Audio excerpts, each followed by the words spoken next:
For now, I can't safely take my family back to the UK. For one thing, the only time I go back is tonight. But something happened that changed everything.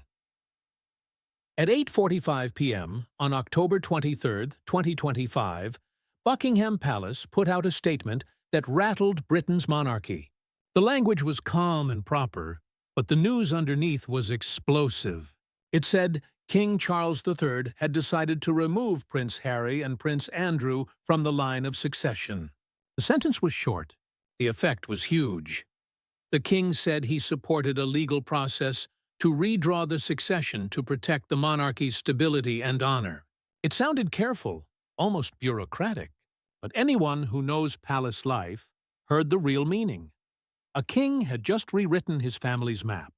Within minutes, TV stations in London cut their regular shows. BBC presenters spoke in a tone they rarely use. ITV flashed, "Royal line redefined." In the US, CNN called it the most surprising royal move in nearly a century. Outside Buckingham Palace, people gathered in the cold October air. Candles, Union Jacks, low, puzzled talk filling the night. For many, this felt like something that had been coming. After years of scandal, Andrew's disgrace, Harry's break with tradition, the cracks had grown too wide. For others, it was unbelievable. A father banishing his son and a brother left as a symbol of shame. Inside the palace, the halls reportedly fell quiet. People say Queen Camilla went to her study, tearful but steady. Prince William stood beside his father, solemn and still, when the news went public. It wasn't anger, an insider said. It was exhaustion. The king just couldn't carry their weight anymore. But the questions piled up like leaves in wind. How far does this change go? Can Parliament really rewrite the royal bloodline? What does it mean for a monarchy when family ties can be cut? Stay with me.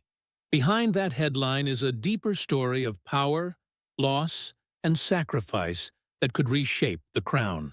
To see how Britain reached this point, we need to walk back through the scandals, duties, and heartbreak that have stalked the royal family for years. This wasn't a snap decision. It came from quiet pressure, secret doubts, and a monarch wrestling with his legacy while time and illness closed in. It started in February 2024, when Buckingham Palace confirmed King Charles had been diagnosed with cancer. At first, the country rallied. Messages poured in from across the Commonwealth. The king's calmness reassured millions. He was getting treatment. That line ran through every news bulletin. But behind his calm, things were fragile. Close aides saw him tire more easily. Slower steps, longer pauses between events. Still, he kept working, trying to lead with dignity. While he fought his illness, another fight was happening. Over the monarchy's moral standing. Two names kept pulling attention: Andrew and Harry. Prince Andrew's links to Jeffrey Epstein kept staining the royal image, even though he had mostly withdrawn from public life at his large royal home. The public anger didn't fade. Papers dug up the story again anytime new details surfaced. Then, on October 17, 2025, Andrew gave up the title Duke of York. That move, meant to show regret, only reminded people how far he'd fallen. Across the Atlantic, Prince Harry's story followed a different path, but had the same weight. Harry's lawsuits against the British tabloids and his constant criticism of the royal institution left little space for peace. When Spare came out, it wasn't just a memoir. It was a line drawn in the sand. By 2025, Harry and Meghan had built their own life in California, a mix of fame, business, and activism.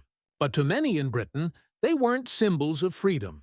They were symbols of betrayal. For King Charles, these two wounds, Andrew's disgrace and Harry's rebellion, never truly healed. And as his health grew uncertain, one question began to echo in the palace halls. What happens next? The answer started quietly taking shape inside Clarence House. With guidance from Queen Camilla and Prince William, the king began sketching what he called the preservation plan. a vision to protect the monarchy's moral core long after his reign ended. Those talks would eventually lead to the announcement that stunned the world, a constitutional act of both strength and sorrow. But before that moment came, there were long nights of hesitation, sharp arguments, and painful confrontations that nearly tore the palace apart. Because in the House of Windsor, every decision made for the crown leaves cracks in the family.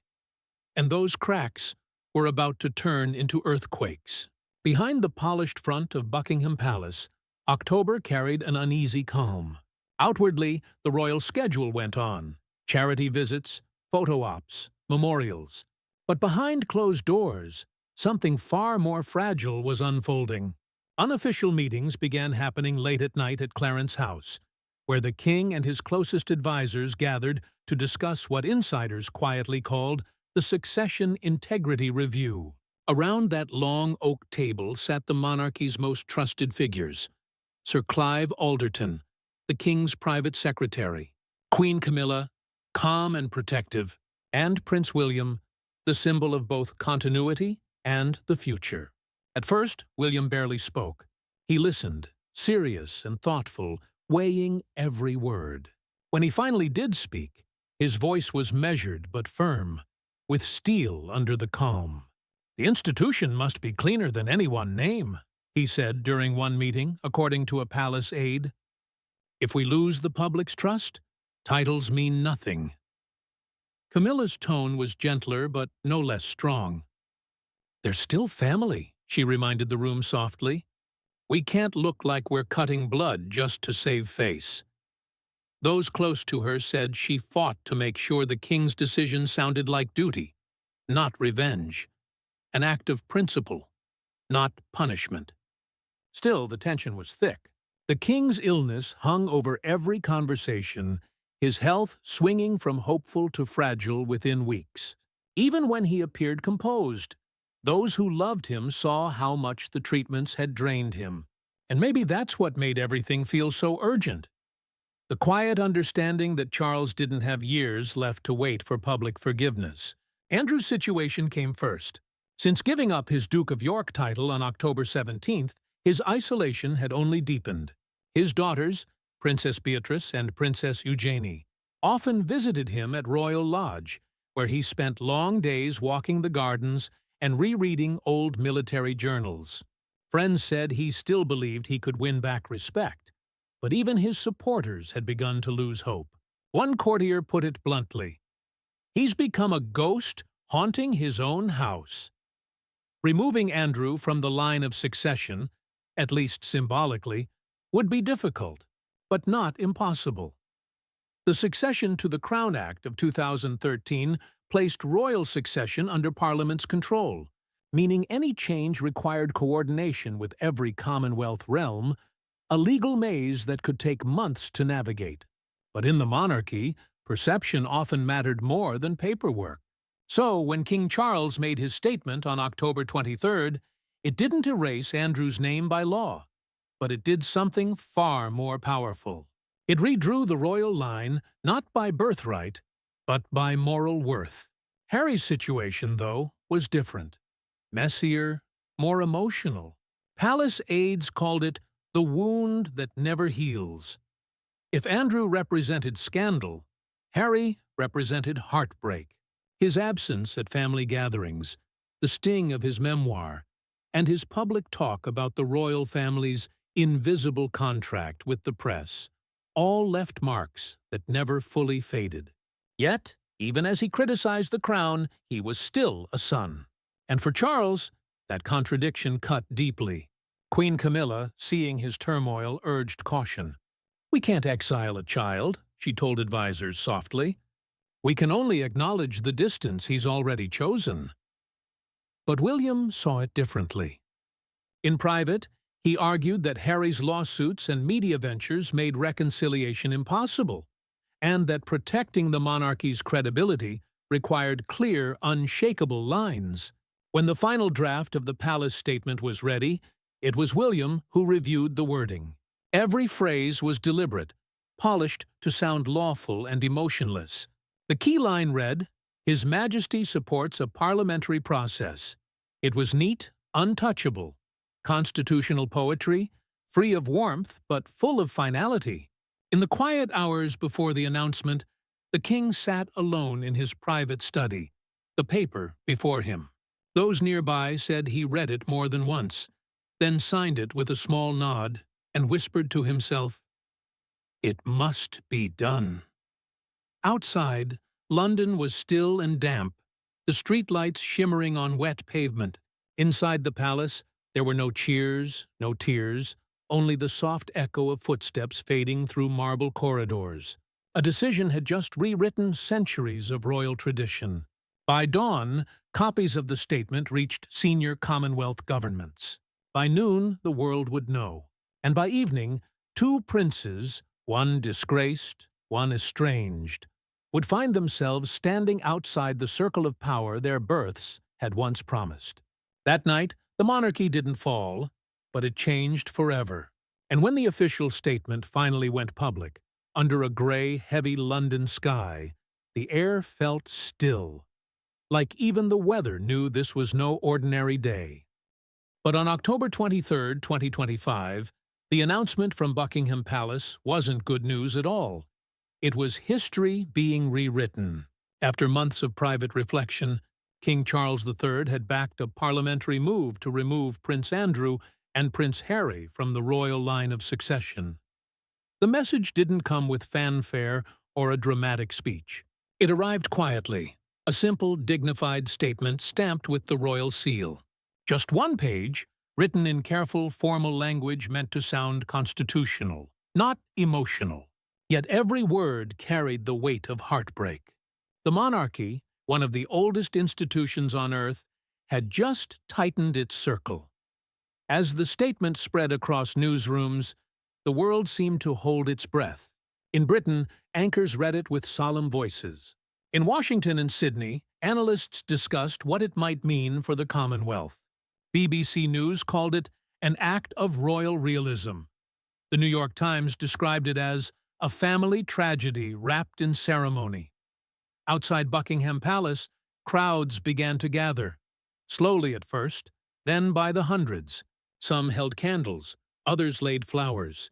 One man, draped in a Union Jack, told a reporter softly, "I grew up watching those boys. I never thought it would come to this. A king outliving his son's loyalty." Inside the palace, the mood was controlled but heavy. Queen Camilla, pale and quiet, stayed close to her husband. She had urged him to wait, to regain his strength before making such a move. But Charles, though frail, refused to delay. Unfinished matters, he told aides, weigh heavier than illness.